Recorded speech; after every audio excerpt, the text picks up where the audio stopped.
Hello दोस्तों, Google sheet की आज की वीडियो में हम देखने वाले हैं गूगल शीट का सबसे इंपॉर्टेंट फंक्शन और जिसका नाम है इंपोर्ट रेंज। आपने सुना भी होगा, जिन्होंने नहीं सुना उसके बारे में ये बता देता हूँ। ये वीडियो देख के आपको पता चल जाएगा कितना इंपॉर्टेंट ये फॉर्मूला है। अब इंपोर्ट रेंज की मैंने यहाँ पे डेफिनेशन मेंशन की है और कौन कौन से आर्ग्यूमेंट्स की जरूरत होती है वो भी यहाँ पे मेंशन्ड है। अब इंपोर्ट रेंज क्या करेगा, इसके नाम में उसकी डेफिनेशन है import data from another sheet. आप चाहते हो कि VLOOKUP 3 का डेटा इंपोर्ट रेंज वाली शीट में आ जाए, तो उसके लिए आपको इंपोर्ट रेंज का यूज करना पड़ेगा। आप चाहते हो कि स्प्रेडशीट टू स्प्रेडशीट आप डेटा फेच करना चाहते हो। स्प्रेडशीट मतलब जैसे एक्सेल में कहते हैं वर्कबुक, वर्कबुक 1, वर्कबुक 2। यहाँ पे हम वर्कबुक नहीं कहते हैं, यहाँ पे हम स्प्रेडशीट कहते हैं। फॉर एग्जाम्पल ये मेरी एक स्प्रेडशीट है जिसका नाम है गूगल शीट ट्यूटोरियल।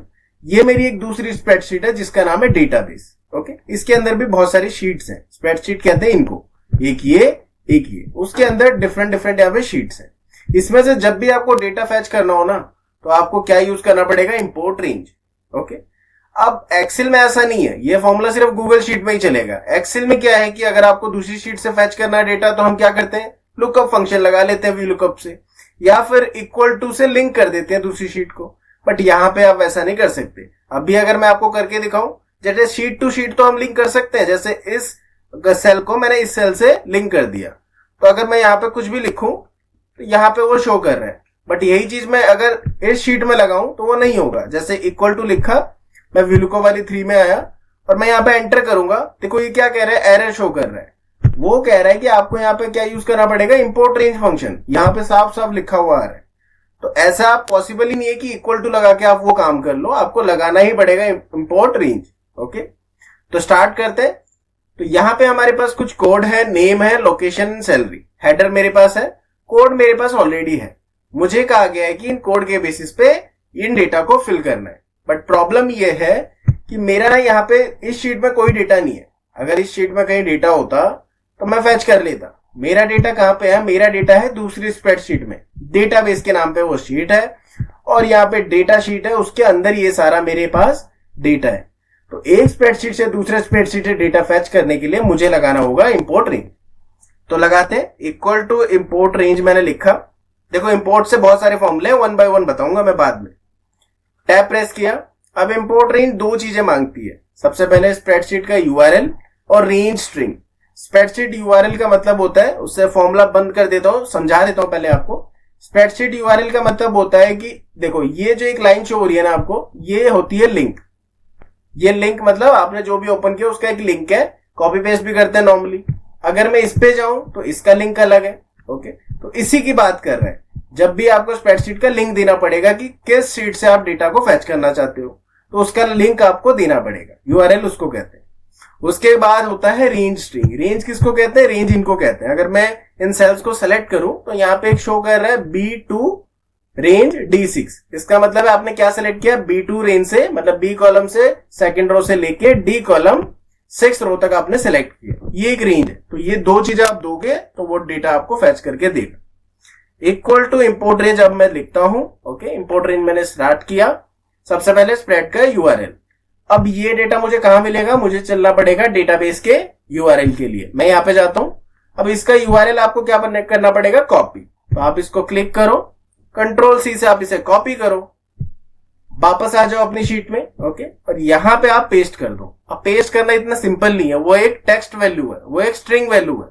तो आर्गुमेंट स्ट्रिंग वैल्यू कैसे लेगा, डबल कोट्स के साथ। आप लगाओ डबल कोट्स। अब Ctrl+V से मैंने उसको पेस्ट किया, डबल कोट्स क्लोज। ये मैंने लिखा नहीं है, ये मैंने क्या किया, कॉपी पेस्ट किया। बट किसके अंदर करना है उसे, डबल कोट्स के अंदर। एक यहां पे, एक यहां पे, कॉमा। पहला आर्गुमेंट फिनिश। दूसरा आर्गुमेंट क्या है, रेंज स्ट्रिंग। ये समझने की बहुत चीजें जरूरत है। उससे पहले मैं चल देता हूं दूसरी शीट में। देखो मेरा डेटा कहां पे है, मेरा डेटा इसी शीट में है। शीट्स तो बहुत सारी है, तो सबसे पहले आपको ध्यान रखना पड़ेगा कि आपकी शीट का नाम क्या है। यहाँ पे मेरी डेटाबेस वर्कशीट का नाम है और शीट का नाम क्या है, डेटा। और रेंज कौन कौन सी चाहिए आपको। मेरे पास ऑलरेडी कौन सा डेटा है, मेरे पास कोड है, कोड मुझे नहीं चाहिए। हेडर मुझे नहीं चाहिए, मुझे डेटा कहां से चाहिए, मुझे यहां से चाहिए। राजेश से लेके नीचे की तरफ अगर मैं आऊं तो मुझे यहां तक चाहिए। और इसका रेंज क्या है, B2 रेंज D18। ये आपको याद रखना है। ओके, तो चलते हैं वापस। अब आपको क्या करना है, अपनी सबसे पहले वहां की शीट का नाम लिखना है जो था डेटा। अब स्ट्रिंग वैल्यू है तो आपको उसको डबल कोट्स में लिखना पड़ेगा। आपकी शीट का नाम कोई दूसरा हो सकता है, जरूरी नहीं है कि आप डेटा ही लिखोगे, बट फॉर्मेट ये है, डेटा एक्सक्लेमेशन मार्क लगाओगे, ओके, और वहां पे रेंज क्या आती है B2 से लेके D18 तक, वो लिख दो आप, कैप्स में लिखो स्मॉल में लिखो कोई फर्क नहीं पड़ेगा, D18 double quotes close, bracket close.